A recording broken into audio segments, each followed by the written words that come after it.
Twelfth science के सभी student का आज के इस लॉकडाउन ई पाठशाला डीसी रामगढ़ द्वारा आयोजित केमिस्ट्री ई पाठशाला में मैं स्वागत करता हूँ।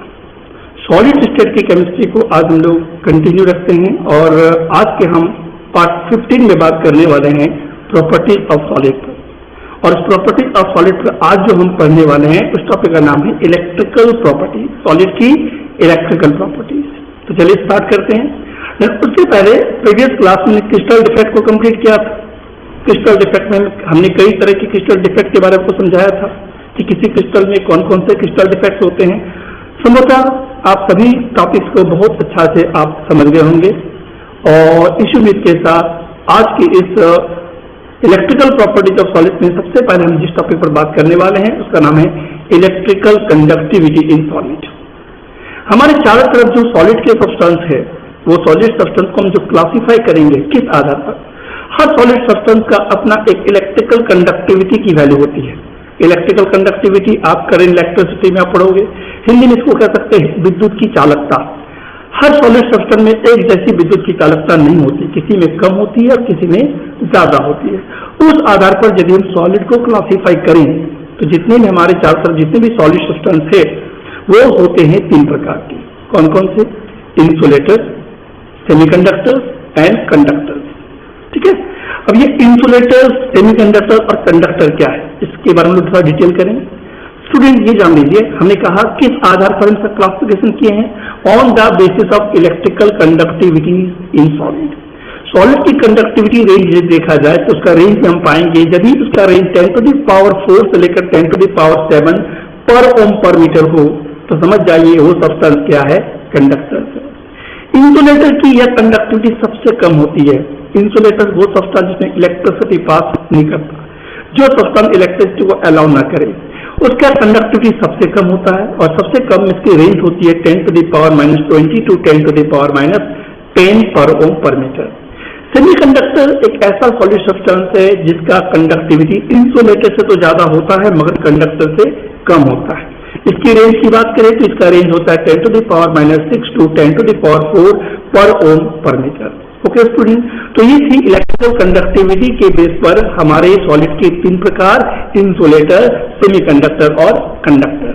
कंडक्टर वो सब्सटेंस है जिसकी कंडक्टिविटी सबसे ज्यादा होती है, इसकी विद्युत की चालकता सबसे ज्यादा होती है। इसी कारण से कंडक्टर वो सब्सटेंस होगा जो इलेक्ट्रिक करंट को इजिली पास करे, जो इलेक्ट्रिक करंट को अलाउ करे, इलेक्ट्रिक करंट को जाने दे, वो सब्सटेंस कहलाता है कंडक्टर। आप इस पार्ट में हम लोग ये जान पाएंगे कि ऐसा क्या कारण है कि कोई सॉलिड सब्सटेंस में इलेक्ट्रिसिटी पास होता है यानी अलाउ करता है और कोई सॉलिड ऐसे होते हैं जो इलेक्ट्रिसिटी को अलाउ नहीं करता। क्या इसके पीछे रीजन है? इसके पीछे कुछ तो कारण होगा। तो आज इन सारे कारणों पर हम लोग चर्चा करेंगे और आज की क्लास को समझ में आ जाएगा किस कारण से इलेक्ट्रिसिटी अलाउ होता है और किस कारण से इलेक्ट्रिसिटी अलाउ नहीं होता। स्टूडेंट, आपको ये जानकारी होनी चाहिए कि कंडक्टर जितने भी हैं, कंडक्टर मतलब जिसमें इलेक्ट्रिसिटी पास हो सके, और ये कंडक्टर को यदि हम क्लासिफाई करें तो ये कंडक्टर्स होते हैं दो प्रकार के। दो प्रकार के कौन कौन सा? एक मेटालिक कंडक्टर्स और एक होता है इलेक्ट्रोलाइटिक कंडक्टर्स। कौन कौन सा? एक मेटालिक कंडक्टर्स और एक होता है इलेक्ट्रोलाइटिक कंडक्टर। चलिए वन बाय वन हम दोनों कंडक्टर्स के बारे में जानें। यदि मेटलिक कंडक्टर की बात करें स्टूडेंट, मेटलिक यानी कि मेटल, वे सारे मेटल जो आप जानते हो जैसे copper, aluminium, iron, zinc, nickel, है ना, ये सारे मेटल्स जो है वो क्या कहलाएंगे, मेटलिक कंडक्टर। आपको अच्छी तरह पता शायद होगा कि मेटलिक कंडक्टर का कंडक्शन का कारण क्या है, कंडक्टर में मौजूद नंबर ऑफ फ्री इलेक्ट्रॉन का होना। मेटलिक कंडक्टर का कंडक्शन के पीछे क्या कारण है स्टूडेंट? फ्री इलेक्ट्रॉन का अवेलेबल होना। यदि किसी मेटल्स में फ्री इलेक्ट्रॉन मौजूद है तो समझिए वो क्या है, कंडक्टर है। तो मेटलिक कंडक्टर का कारण क्या है? कंडक्टर के अंदर क्या होना, नंबर ऑफ फ्री इलेक्ट्रॉन होना, large number of free electron होना। आगे हम बताएंगे कि फ्री इलेक्ट्रॉन क्या होते हैं। देखिए student, metallic conductors are metals which conduct electricity due to flow of electron. यदि मेटल एक कंडक्टर है तो क्यों है? उसका कारण है, उसका कंडक्ट होने के पीछे कारण है उसमें इलेक्ट्रॉन का फ्लो होना। जो इलेक्ट्रॉन फ्री होंगे वो क्या कर सकता है, स्वतंत्र रूप से मोशन कर सकता है, गति अवस्था में रह सकता है किसी मेटल पर। इसीलिए मेटल्स आर गुड कंडक्टर। इस मेटलिक कंडक्टर को स्टूडेंट इलेक्ट्रॉनिक कंडक्टर भी कहेंगे। इलेक्ट्रॉनिक कंडक्टर्स क्यों कहेंगे? क्योंकि these are conduction These are conduct due to electron. These are conduct due to available of large number of free electron. इसलिए इसको हम लोग इलेक्ट्रॉनिक कंडक्टर्स भी कहते हैं।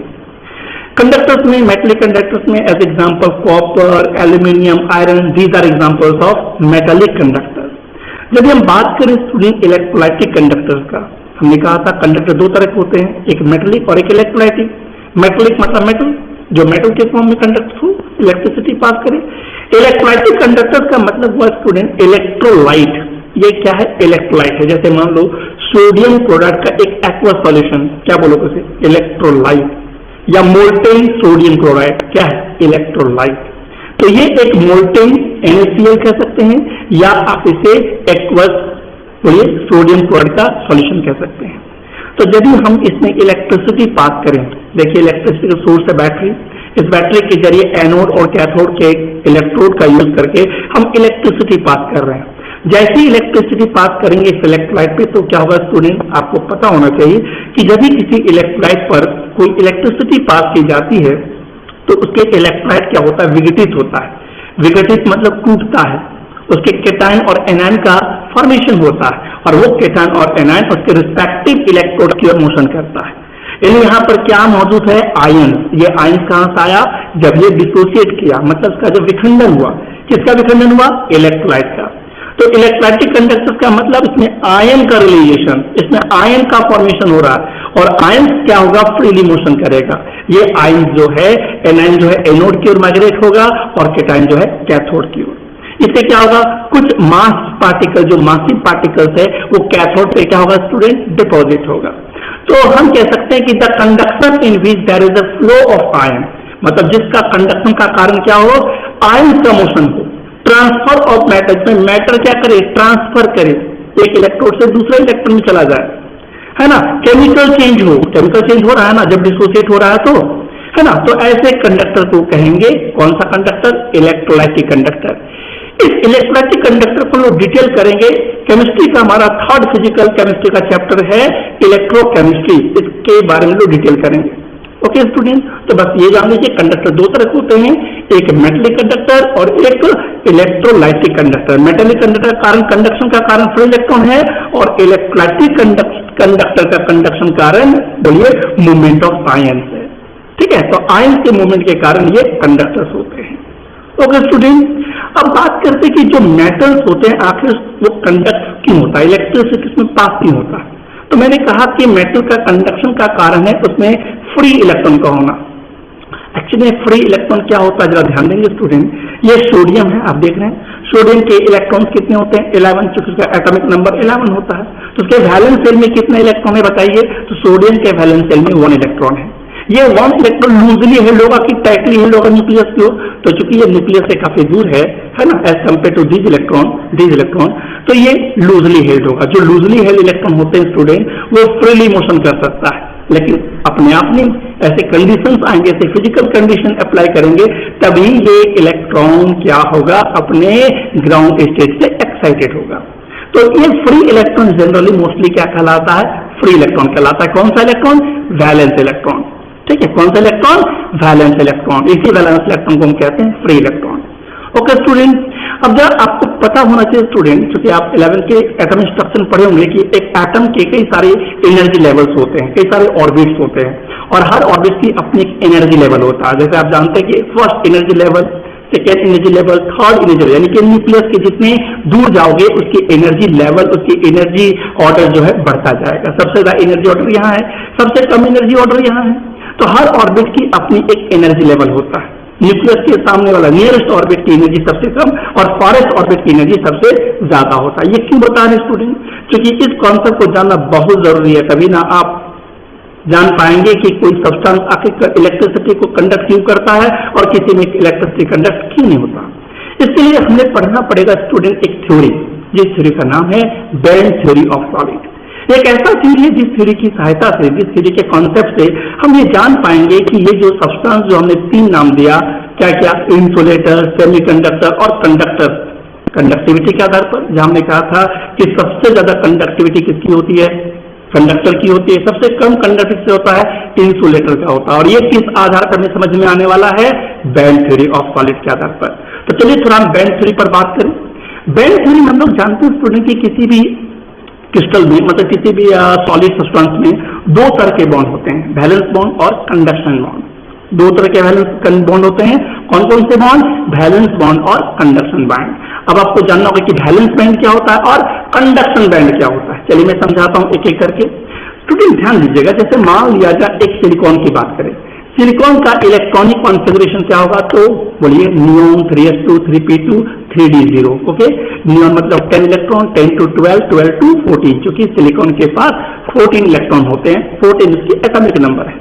अब जरा बताइए स्टूडेंट, यहाँ क्या देख रहे हैं? 3s में 2 इलेक्ट्रॉन, 3p में 2 इलेक्ट्रॉन, तो 3s और 3p2 जो इलेक्ट्रॉन है वैलेंस शेल का इलेक्ट्रॉन है ना, लेकिन 3d में इलेक्ट्रॉन ऑक्यूपाइज नहीं है, तो हम कहेंगे 3s और 3p2 इलेक्ट्रॉन से भरे हुए हैं। जो इलेक्ट्रॉन से भरे हुए वैलेंस इलेक्ट्रॉन है, तो उस बॉन्ड में जो प्रेजेंट इलेक्ट्रॉन है उस बैंड को क्या कहेंगे?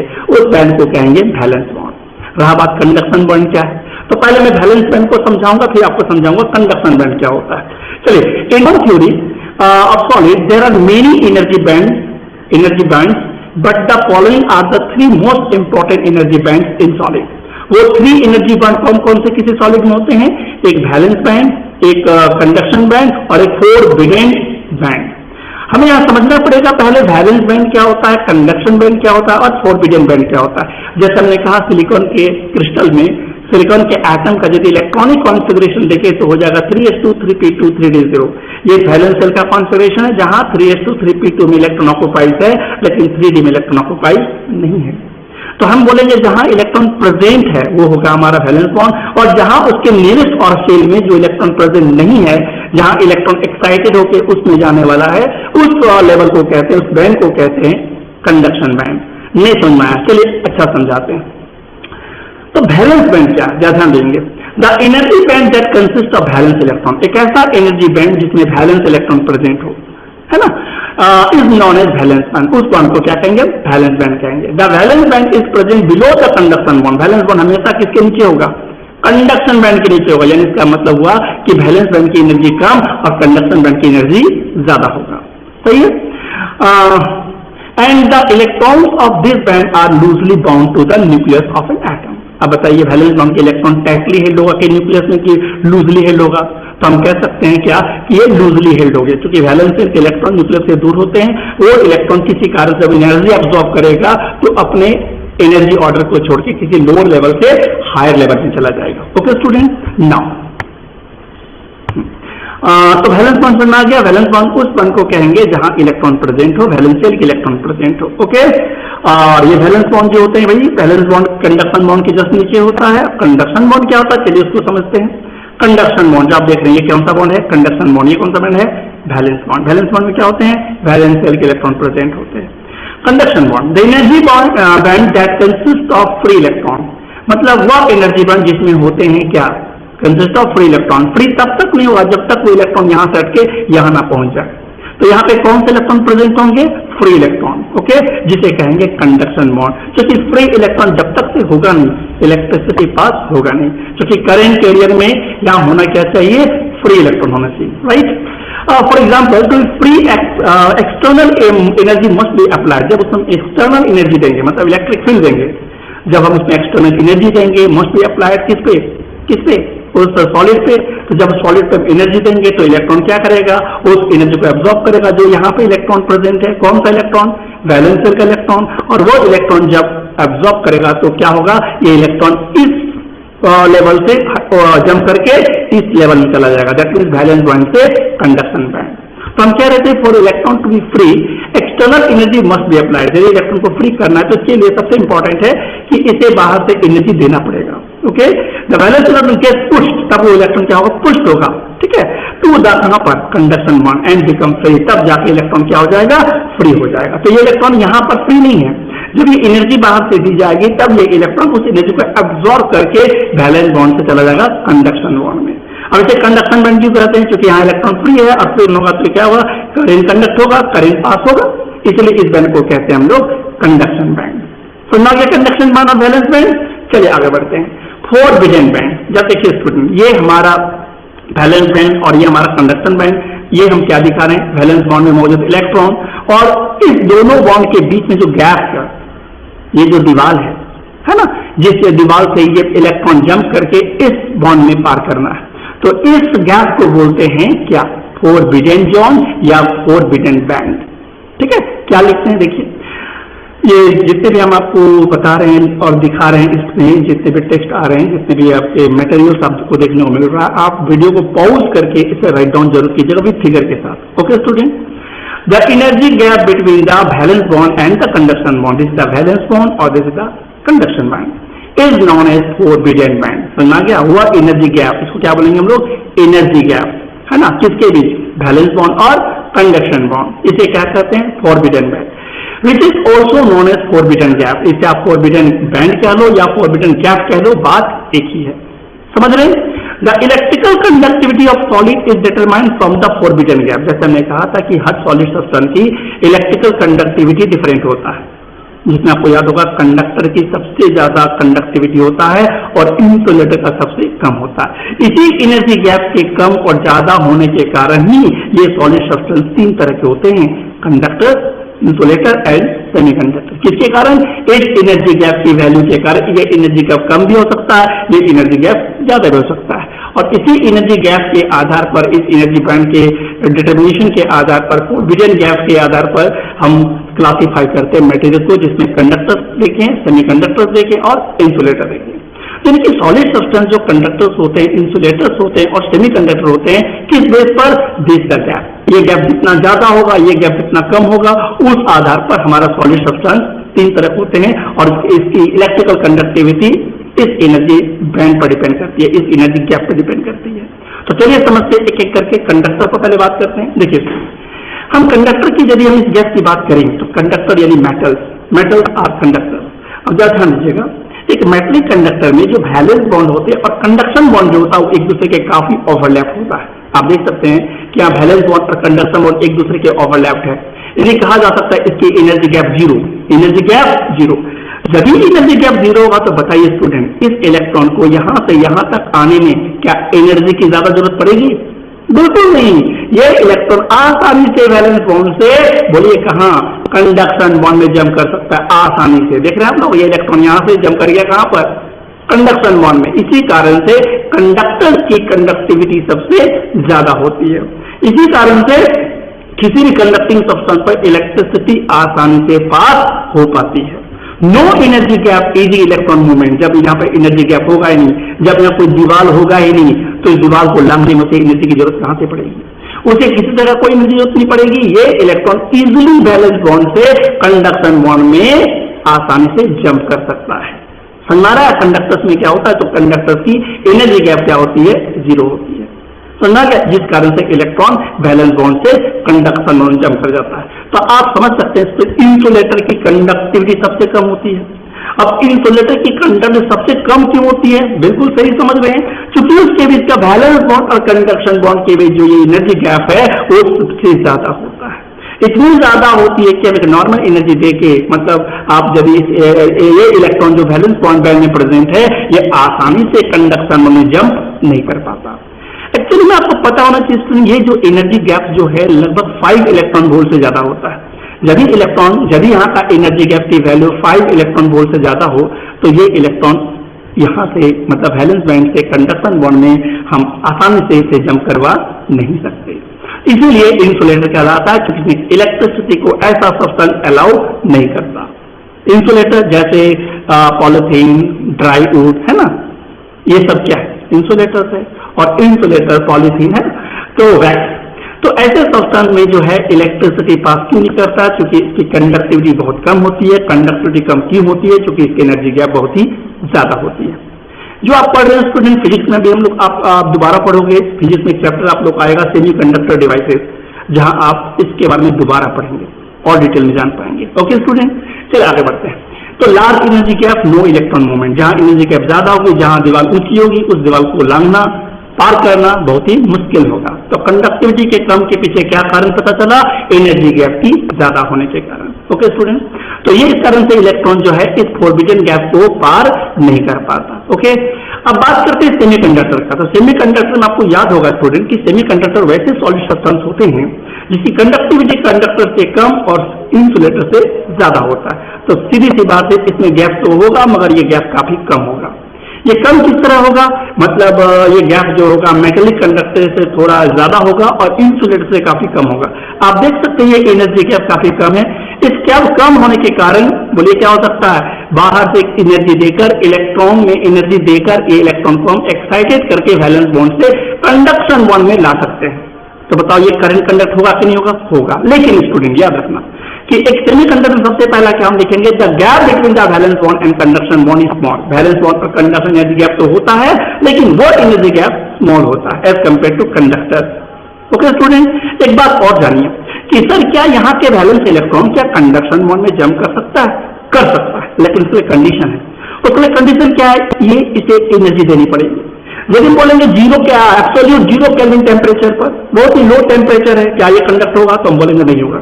लेकिन जब ये थर्मल एनर्जी देंगे, कौन सी energy? Thermal energy, heat energy, as a room temperature हम बोल सकते हैं। रूम टेम्परेचर में ये कंडक्ट होगा कि नहीं होगा? तुम्हारा जवाब होगा रूम टेम्परेचर पे ये कंडक्ट होगा। रूम टेम्परेचर पे ये कंडक्ट होगा, मतलब रूम टेम्परेचर पे ये जो आपका वैलेंस बैंड में जो इलेक्ट्रॉन मौजूद है, वैलेंस इलेक्ट्रॉन, ये एनर्जी को एब्जॉर्ब करके, हीट एनर्जी को एब्जॉर्ब करके ये वैलेंस बॉन्ड से कंडक्शन बॉन्ड में जंप कर सकता है। और तो इससे ये कॉन्सेप्ट समझ आ रहा है स्टूडेंट कि एब्सोल्यूट जीरो केल्विन पर, जीरो टेम्परेचर पर, एब्सोल्यूट जीरो टेम्परेचर पर ये बिहेव करता है इंसुलेटर का, क्योंकि एब्सोल्यूट जीरो पर ये जो इलेक्ट्रॉन है ये जंप नहीं कर पाता। इसमें कंडक्शन बॉन्ड में इलेक्ट्रॉन बोलिए जंप नहीं कर पाता, कब? जीरो केल्विन पर, ठीक है। लेकिन यदि इसे रूम टेम्परेचर पर रखा जाए तो रूम टेम्परेचर पर ये इलेक्ट्रॉन जो वैलेंस बैंड में इलेक्ट्रॉन जो प्रेजेंट है वो जंप कर सकता है, किसमें? बोलिए कंडक्शन बैंड में। समझ रहा? तो रूम टेम्परेचर पर ये बिहेवियर शो करता है कंडक्टर का, लेकिन जीरो एब्सोल्यूट जीरो टेम्परेचर पर ये किस तरह का बिहेवियर शो करता है? इंसुलेटर का। उम्मीद है आपको समझ में ये कॉन्सेप्ट आ रहा होगा बहुत अच्छा से। तो चलिए, तो आपको ये बात समझ में आ गया होगा कि सेमीकंडक्टर की कंडक्टिविटी का रेंज बीच में क्यों है, क्योंकि इसका 4 बिलियन गैप जो है वो कंडक्टर से ज्यादा और इंसुलेटर से कम होता है। एब्सोल्यूट जीरो केल्विन के टेम्परेचर पर ये इंसुलेटर शो करता है, लेकिन रूम टेम्परेचर पे ये कंडक्टर शो करता है। आप इससे आप समझ सकते हैं कि जितना ज्यादा हम हीट देंगे, यदि सेमीकंडक्टर में टेम्परेचर बढ़ा दिया जाए, है ना, रूम टेम्परेचर से ज्यादा टेम्परेचर दिया जाए तो इलेक्ट्रॉन की स्थिति क्या होगी? तो हम बोलेंगे यहाँ के इलेक्ट्रॉन ज्यादा से ज्यादा एक्साइटेड होगा, ज्यादा से ज्यादा जंप करेगा कंडक्शन बॉन्ड में और फ्री इलेक्ट्रॉन की संख्या बढ़ेगी। अब फ्री इलेक्ट्रॉन की संख्या बढ़ेगी तो कंडक्टिविटी क्या होगी? कंडक्टिविटी उतनी ही ज्यादा होगी। जब फ्री इलेक्ट्रॉन के नंबर बढ़ेंगे तो इलेक्ट्रिकल कंडक्टिविटी भी तो बढ़ेगा। इसीलिए सेमीकंडक्टर में टेम्परेचर के बढ़ने पर इलेक्ट्रिकल कंडक्टिविटी क्या होता है? इंक्रीज करता है। लेकिन वही बात हम मेटल के लिए करें, मेटल के लिए कहें, यानी कि मेटलिक कंडक्टर के लिए कहें, तो ये टेम्परेचर के बढ़ने पे आपको पता होना चाहिए कि किसी मेटल का कंडक्टिविटी घटता है। जब आप करंट इलेक्ट्रिसिटी का चैप्टर पढ़ोगे फिजिक्स में तो आपको ये जानकारी होगी, एक रेसिस्टेंस टर्म आएगा। रेसिस्टेंस, हर एक कंडक्टर का एक रेसिस्टेंस होता है जो इलेक्ट्रिसिटी को पास होने में अपोजिशन पैदा करता है। तो रेसिस्टेंस टेम्परेचर के बढ़ने से बढ़ती है, इसलिए कंडक्टिविटी क्या होगी? घटेगी। तो सेमीकंडक्टर में जितना ज्यादा आप टेम्परेचर दोगे उसकी कंडक्टिविटी उतनी ही ज्यादा बढ़ेगी। ओके स्टूडेंट, तो चलिए conduction of electricity in semiconductor में क्या क्या सीखे, क्या क्या समझे। तो सबसे पहला point, in semiconductor the gap between the valence bond and conduction band is small, right. This enables some electron to jump conduction band and exhibit their conductivity। मतलब some electron जो है वो conduction band में enable होता है क्या करने के लिए? जंप करने के लिए, तब वो कंडक्टिविटी शो करता है। Electrical conductivity of semiconductor increases with increase in temperature. बिल्कुल बात सही है, सेमीकंडक्टर में जितने ज्यादा टेम्परेचर बढ़ाओगे कंडक्टिविटी उतनी ही बढ़ेगी। Since more electron can jump to the conduction bond due to small gap between the valence bond and conduction bond. Valence bond और कंडक्शन बैंड में कम गैप होने के कारण, स्मॉल गैप होने के कारण ज्यादा से ज्यादा number of electron conduction bond में मिलेंगे। इसी कारण से इलेक्ट्रिकल कंडक्टिविटी क्या होगी? बढ़ेगी टेम्परेचर के बढ़ने पर। तो ये सारे पॉइंट को आप राइट डाउन करेंगे वीडियो को पॉज करके। ओके, चलिए आगे बढ़ते हैं। अब बात कर सकते हैं सेमीकंडक्टर जिसकी हम बात करें, जैसे सिलिकॉन, जर्मेनियम, ये क्या है? सेमीकंडक्टर है। ये सेमीकंडक्टर का प्रकार कितने हैं, कितने तरह के होते हैं सेमीकंडक्टर? मैं बता दूं, ये सेमीकंडक्टर होते हैं दो तरह के। एक होते हैं इंट्रिंसिक सेमीकंडक्टर और एक होता है एक्सट्रिंसिक सेमीकंडक्टर। चलिए दोनों को एक एक करके डील करें। पहले इंट्रिंसिक सेमीकंडक्टर की बात करें तो स्टूडेंट याद रखना कि इंट्रिंसिक सेमीकंडक्टर मतलब एक प्योर सेमीकंडक्टर। प्योर मतलब उसमें किसी तरह का कोई फॉरेन एटम उसमें ऐड नहीं है, किसी तरह उसमें अदर इम्प्योरिटी उसमें ऐड नहीं है। तो इंट्रिंसिक सेमीकंडक्टर का मतलब हुआ composed of only one kind of material. जब कोई मटेरियल, जब कोई सेमीकंडक्टिंग मटेरियल केवल एक ही प्रकार के एटम से, एक ही प्रकार के मटेरियल से कंपोज्ड हो तो उसे कहेंगे इंट्रिंसिक सेमीकंडक्टर। जैसे सिलिकॉन, केवल सिलिकॉन के एटम है, जर्मेनियम तो केवल जर्मेनियम के एटम है। तो जिसका कंपोजिशन एक ही तरह के मटेरियल से हो उसे कहते हैं इंट्रिंसिक सेमीकंडक्टर। यानी आप शॉर्टली कह सकते हो एक प्योर सेमीकंडक्टर को कहते हैं intrinsic semiconductor, as a silicon, as a germanium. ये सिलिकॉन है, सिलिकॉन के ही मटेरियल है और कोई फॉरेन एटम है क्या?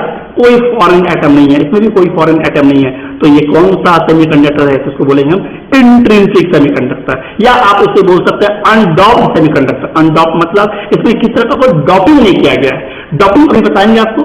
डॉपिंग मतलब कोई इम्प्योरिटी का उसमें ऐड होना, लेकिन इसमें किस तरह का कोई इम्प्योरिटी ऐड नहीं किया गया है। इसीलिए इस प्योर सेमीकंडक्टर को आप इंट्रिंसिक सेमीकंडक्टर कह लो या आप इसे अनडॉप्ड सेमीकंडक्टर भी कह लो, कोई दिक्कत नहीं है। ओके स्टूडेंट, तो इंट्रिंसिक सेमीकंडक्टर में हमने क्या सीखा कि एट 0 केल्विन प्योर का, एट 0 केल्विन यानी कि 0 केल्विन के टेम्परेचर पर प्योर सब्सटेंस यानी सिलिकॉन एंड प्योर मतलब किसी का कोई दूसरा आइटम मौजूद ना हो, and germanium act as insulator, क्योंकि आपको पता होना चाहिए कि 0 केल्विन पर वो क्या होता है? इंसुलेटर शो करता है, because electron fixed in covalent bond, क्योंकि उसका इलेक्ट्रॉन जो है कोवैलेंट बॉन्ड में फिक्स है, उसका बॉन्डेज इलेक्ट्रॉन एक्साइटेड नहीं हुआ है, उसका वैलेंस बॉन्ड इलेक्ट्रॉन प्रेजेंट है, कंडक्शन बॉन्ड इलेक्ट्रॉन जंप नहीं किया है। क्यों? क्योंकि टेम्परेचर काफी लो है। Are not available for conduction, यानी वो कंडक्शन के लिए अवेलेबल नहीं है। Next point, however at higher temperature some of the covalent bond are broken। जब आप टेम्परेचर दोगे तो कुछ बॉन्ड क्या करेगा? ब्रेक करेगा, वहां के इलेक्ट्रॉन फ्री होंगे, है ना, and the electron release have become free to move in the crystal and thus conduct electric current. तब जाके वो करंट को क्या करेगा? पास होगा, करंट कंडक्ट होगा। क्यों कंडक्ट होगा? जब आप उसे हिट करोगे उस प्योर सिलिकॉन को या प्योर जर्मेनियम को तो उसे कोवैलेंट बॉन्ड ब्रेक होगा, और जब कोवैलेंट बॉन्ड ब्रेक होगा तो इलेक्ट्रॉन फ्री होगा, और ये फ्री इलेक्ट्रॉन जब होगा तो वो कंडक्ट इलेक्ट्रिसिटी को कंडक्ट करेगा, यानी इलेक्ट्रिसिटी पास होगा। तो स्टूडेंट, तो चलिए दोनों पॉइंट आप अपने कॉपी में राइट डाउन कर लीजिएगा, वीडियो को पॉज करके आगे बढ़ते हैं। अब बात करते हैं एक्सट्रिंसिक सेमीकंडक्टर। इंट्रिंसिक तो समझ आ गया, अब बात करते हैं एक्सट्रिंसिक सेमीकंडक्टर क्या है। तो एक्सट्रिंसिक सेमीकंडक्टर का मतलब ये हुआ स्टूडेंट कि यदि कोई इंट्रिंसिक सेमीकंडक्टर पर कोई इंप्योरिटी ऐड किया जाए, अब इंप्योरिटी का मतलब ये नहीं कि जो मन वो डाल दो आप, जो मन वो नहीं, जो सुटेबल हो। तो इंट्रिंसिक सेमीकंडक्टर पर जब इंप्योरिटी ऐड की जाए और इंप्योरिटी ऐड करने के बाद जो सेमीकंडक्टर में मिलेगा वो सेमीकंडक्टर कहलाएगा एक्सट्रिंसिक सेमीकंडक्टर। देखिए समझाते हैं। देखिए ये आप सिलिकॉन सिलिकॉन सिलिकॉन देख रहे हैं, बोरोन ऐड कर दी, बोरोन शिफ्ट हो गया, सॉरी बोरोन शिफ्ट हो गया, या फॉस्फोरस ऐड कर दिया, फॉस्फोरस ऐड हो गया। लेकिन आप देख सकते हैं जब बोरोन ऐड कर दिए तो यहाँ बॉन्ड ब्रेक कर गया, बॉन्ड खाली है, यानी यहाँ पर इलेक्ट्रॉन बॉन्डेड नहीं है। क्यों नहीं है बताइए? क्योंकि बोरोन के पास 4 वैलेंस इलेक्ट्रॉन नहीं है, सिलिकॉन के पास 4 वैलेंस इलेक्ट्रॉन है। 4 वैलेंस इलेक्ट्रॉन 4 बॉन्ड बना रहा है, 4 कोवैलेंट बॉन्ड। प्रत्येक सिलिकॉन एटम कितना कोवैलेंट बॉन्ड बनाता है? प्रत्येक सिलिकॉन एटम 4 कोवैलेंट बॉन्ड बनाता है। लेकिन यदि कोई फॉरेन एटम से ऐड कर दिया जाए तो वो बॉन्ड इनकम्प्लीट हो जाता है, तब कहेंगे ऐसा सेमीकंडक्टर क्या है? This is not intrinsic, this is extrinsic semiconductor, या आप इसके बोल सकते हैं डॉप्ड सेमीकंडक्टर। इंट्रिंसिक को अनडॉप कहते हैं, लेकिन इसे क्या कहेंगे? डॉप सेमीकंडक्टर, इसमें डॉपिंग किया गया है। डॉपिंग मतलब कोई इम्प्योरिटी इसमें ऐड किया गया है। ओके, तो जब देखिए सेमीकंडक्टर का जो कंडक्टिविटी रेंज था वो कितना था? 10⁻⁻6 to 10⁴ पर ओम पर मीटर। जैसे सिलिकॉन और जर्मेनियम देख रहे हैं ये प्योर फॉर्म में है। लेकिन क्या हुआ कि इसमें यदि हम इम्प्योरिटी ऐड कर दिए जैसे बोरोन या मान लो फॉस्फोरस, तो बोरोन डालने से इलेक्ट्रॉन तो यहाँ पर ऑक्यूपाइज नहीं किया, बॉन्डेज तो नहीं है, बॉन्डेज इनकम्प्लीट है। यहाँ पे आपके होल्स हो जाएंगे। होल्स क्या होता है बताते हैं भी आपको। और जर्मेनियम में तो खैर फॉस्फोरस ऐड कर दिया, फॉस्फोरस का वैल्यू तो 5 होता है, वो 4 के साथ तो शेयर किया लेकिन 5 लॉस फ्री हो गया। ये 5 इलेक्ट्रॉन क्या है? Free electron. जब इलेक्ट्रॉन फ्री होगा तो कंडक्शन होगा ना, इलेक्ट्रिसिटी पास होगा ना। तो मेरे कहने का मतलब हुआ स्टूडेंट कि एक इम्प्योर सेमीकंडक्टर को कहते हैं एक्सट्रिंसिक सेमीकंडक्टर। और the conductivity of pure silicon and germanium is very low. अब सोच सकते हैं जब वो सेमीकंडक्टर प्योर फॉर्म में होगा तो उसकी कंडक्टिविटी काफी कम होगी। लेकिन यदि आप कंडक्टिविटी को बढ़ाना चाहते हैं तो आप क्या कर दो? इम्प्योरिटी ऐड कर दो या हीट कर दो, टेम्परेचर बढ़ा दो। तो हम यहाँ क्या कहना चाह रहे हैं? The conductivity of pure silicon and germanium is very low. जब वो प्योर फॉर्म में तो उसकी कंडक्टिविटी काफी कम होती है लो टेम्परेचर पर, एट रूम टेम्परेचर पर, at very low room temperature conduction show करता है मगर कम शो करेगा। The conductive silicon and germ can be increase by doping with impurities, लेकिन जब इम्प्योरिटी ऐड कर देंगे तो क्या होगा, उसकी कंडक्टिविटी बढ़ जाएगी। अब क्यों बढ़ जाएगी, अभी आपने देखा फॉस्फोरस हमने ऐड किया था, तो फॉस्फोरस ऐड करने पे क्या था, इलेक्ट्रॉन फ्री हो गया। ये जो 5वां इलेक्ट्रॉन था वो बोन में भाग नहीं लिया, बोन में पार्टिसिपेट नहीं किया, तो फ्री इलेक्ट्रॉन रिलीज हुआ ना। तो जितना ज्यादा फॉस्फोरस डालोगे उतना ज्यादा फ्री इलेक्ट्रॉन ज्यादा मुक्त होगा, ज्यादा फ्री इलेक्ट्रॉन बनेंगे, और फ्री इलेक्ट्रॉन जितने ज्यादा बनेंगे उसकी कंडक्टिविटी क्या होगी, बढ़ेगी ना। बोरोन में वही चीज है, जितना ज्यादा बोरोन डालोगे होल उतनी ज्यादा क्रिएट होगा, बॉन्डेड इनकम्प्लीट ज्यादा होगा, होल्स की संख्या ज्यादा होगी। अब ये होल्स क्या होता है मैं भी समझाता हूँ, थोड़ा तुरंत समझा रहा हूँ होल्स क्या होता है। देखिए पहले तो आप जान लो डॉपिंग क्या होता है। हमने ये टर्म यूज किया डॉपिंग, अनडॉपिंग, डॉप्ड, अनडॉप्ड। तो डॉपिंग का एक डेफिनेशन है, the conductivity of metal is increase, metal semiconductor, by adding N appropriate amount of suitable impurities. कुछ एक डेफिनेट अमाउंट में जब हम सुटेबल इम्प्योरिटी एड करते हैं, सुटेबल क्या हम बताएंगे आगे बताएंगे आपको। तो जब किसी सेमीकंडक्टिंग मटेरियल जैसे कंडक्टर मेटल्स में है ना, जब हम उसमें क्या करते हैं appropriate amount of suitable impurity add करते हैं, तो इसी प्रोसेस को कहते हैं डॉपिंग। मतलब ना द कंडक्टिविटी ऑफ मेटल, यहां पर आप सेमीकंडक्टर बोल सकते हैं, इज इंक्रीज बाय, उसको बढ़ा दिया जाए क्या करके, ऐड करके। क्या ऐड करके, appropriate amount of suitable impurity, इसी प्रोसेस को कहते हैं डॉपिंग। ठीक है, अब बात करती है एक्सट्रिंसिक सेमीकंडक्टर, जो इम्प्योर हमने कहा डॉपिंग करके जो इंट्रिंसिक को कैसे में कन्वर्ट कर दिए, एक्सट्रिंसिक सेमीकंडक्टर में कैसे चेंज कर दिए, सूटेबल इम्प्योरिटी ऐड करके। क्या ऐड करके, सूटेबल इम्प्योरिटी। और उस सूटेबल इम्प्योरिटी का नेचर के आधार पर, टाइप के आधार पर, ये एक्सट्रिंसिक सेमीकंडक्टर होते हैं कितने प्रकार के, 2 प्रकार के। अब वो 2 प्रकार के कौन कौन सा स्टूडेंट, एक एन टाइप और एक पी टाइप। चलिए समझते हैं एक करके ये एन टाइप सेमीकंडक्टर क्या है और पी टाइप का सेमीकंडक्टर क्या है। चलिए 1 बाय 1 हम बात करते हैं। N type semiconductor, N type को एन टाइप क्यों कहते हैं ये भी आपको समझ में आ जाएगा, जरा ध्यान दीजिए। ये सिलिकॉन है और ये जर्मेनियम है, प्योर फॉर्म में है, प्योर फॉर्म में नहीं है क्योंकि इसमें फॉस्फोरस ऐड किया गया। तो और इसमें क्या ऐड किया, यहाँ भी फॉस्फोरस ऐड किया गया। तो फॉस्फोरस के ऐड करने से 4 इलेक्ट्रॉन तो फॉस्फोरस का सिलिकॉन के साथ तो शेयर कर दिया, कोवेलेंट बॉन्ड बना दिया। लेकिन इसका जो 5वां इलेक्ट्रॉन, क्योंकि फॉस्फोरस के पास कितने वैलेंस इलेक्ट्रॉन है, 5, तो ये 5वां इलेक्ट्रॉन क्या हो गया, बोलिए क्या ये कोवेलेंट बॉन्ड बनाएगा, क्या ये फॉस्फोरस कोवेलेंट बनाएगा जर्मेनियम के साथ, नहीं, ये क्या हो जाएगा, फ्री इलेक्ट्रॉन। इसे क्या कहेंगे स्टूडेंट, फ्री इलेक्ट्रॉन, जो कंडक्शन का कारण होगा। तो ये फॉस्फोरस है और ये फॉस्फोरस किस टाइप का इम्प्योरिटी है जान लीजिए। तो हम यहाँ कहेंगे स्टूडेंट फॉस्फोरस जो है वो किस टाइप का इम्प्योरिटी है, तो उसको बोलेंगे हम पेंटावैलेंट इम्प्योरिटी। कैसा इम्प्योरिटी, पेंटावैलेंट। बोलो पेंटान क्यों, जिसका वैलेंस इलेक्ट्रॉन 5 होता है। तो जब भी किसी प्योर सेमीकंडक्टर में, इंट्रिंसिक सेमीकंडक्टर में जब पेंटावैलेंट इम्प्योरिटी ऐड किया जाए, ग्रुप 15 एलिमेंट ऐड किया जाए, किस पर, बोलिए ग्रुप 15 एलिमेंट किस पर, ग्रुप 14 एलिमेंट में। सिलिकॉन कौन सा ग्रुप का एलिमेंट है, 14 ग्रुप का एलिमेंट है। और कौन सा ग्रुप का एलिमेंट में डॉपिंग किया जा रहा है, 15 ग्रुप का एलिमेंट, क्योंकि फॉस्फोरस 15 ग्रुप का एलिमेंट है। तो हमें जो सेमीकंडक्टर मिलेगा, जो हमें एक्सट्रिंसिक सेमीकंडक्टर मिलेगा, उसे कहेंगे किस टाइप का सेमीकंडक्टर, एन टाइप का। अब आप बोलोगे सर ये एन टाइप मामला समझ में नहीं आ रहा है, एन टाइप को एन टाइप क्यों कहते हैं। एन टाइप का मतलब ये हुआ स्टूडेंट कि यहाँ पर जो मेजॉरिटी करंट कैरियर होगा वो होल होगा, तो फ्री इलेक्ट्रॉन। होल मतलब उसमें कोई इलेक्ट्रॉन खाली रह गया, तो इलेक्ट्रॉन तो खाली नहीं है, इलेक्ट्रॉन तो सब बॉन्डेड है।